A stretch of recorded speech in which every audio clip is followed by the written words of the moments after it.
主要就是因为那个打鼾啊，然后还有那个睡眠中止，那我老婆都会跟我讲说，你怎么没有呼吸了？然后突然大吼一声这样子，所以她就建议我来这边治疗。本身我老婆也是有鼻窦炎的，也是在这边治疗了。治疗完之后的感觉，我老婆说，已经少了2/3了。因为他现在还在复原当中了，所以整个状况都还不错。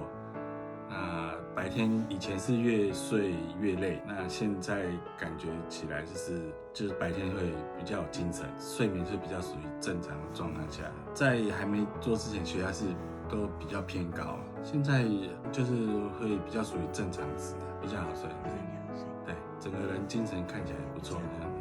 建议如果真的有初期中止症这种状况下，还是需要来治疗这样子，早一点处理这样子。因为年纪越大的话，你可能各种疾病都会出来这样子。